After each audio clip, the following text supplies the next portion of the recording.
Hi guys! Welcome to my channel. Mag-unboxing tayo ngayon ng in-order kong yung facial ultrasonic LED therapy. Ko alam pangalan nito eh. Basta in-order ko siya, nakita ko siya sa online. Tingnan ko kung maganda siya talaga sa face. So, buksan natin siya ngayon. Wait. So, ito guys. In-order ko siya online.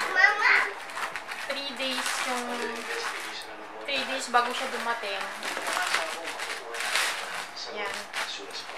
Wow! Salted na ako. Wow! Wow!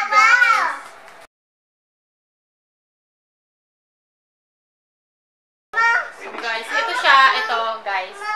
Yan. Cold and hot beauty instrument. Guys, may 7 colors siya. Depende sa purpose na gusto mong gawin sa mukha mo. Bawat kulay, kung halimbawa blue for sa acne or sa green sa wrinkles, nandito siya sa instructions. So, bubuksan natin siya. Para siya daw siya sa blackheads, para siya sa acne, facelift, tsaka yung deep cleansing mo sa face, tsaka yung para mag-flat yung wrinkles mo.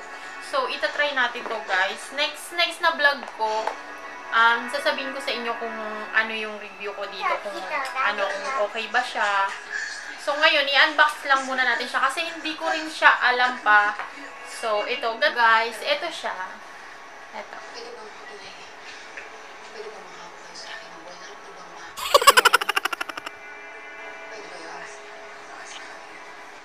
Ayan guys. Try ko nga.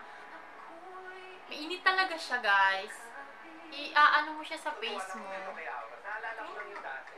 pakiramdam mo na nakikita ni Negi ang sarili niya sa'yo? Challenges ay di makuha sa saktong kasanan. Sa sayawan!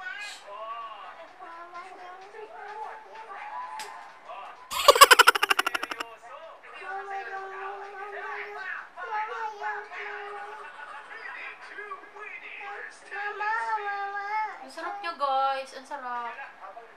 Guys, next video ko na lang i-update sa inyo kung ano yung magamit. Kasi hindi ko rin siya alam kung paano pa siya gamitin. So, ito pa lang siya. Pagbukas ko is hot. So, babasahin ko muna tong... Wala siyang kasamang ibang manual kundi ito lang. So, titingnan ko kung para saan yung red na ilaw. Para sa ganyan. Tapos, ito, may press siya kasi ng button ng hot and cold. So, kung ano yung gusto mong gawin sa face mo, kung gusto mo ng mainit or cold, pipindutin mo lang siya dito. Ayan, tapos magko-cold din siya. Tapos, hindi ko pa alam palit-palitin yung ilaw eh. Ito, ayan, green. Ayan, green. Ito siya, oh. Green. May violet. Ay, blue. Ayan, yellow. Pink. Blue.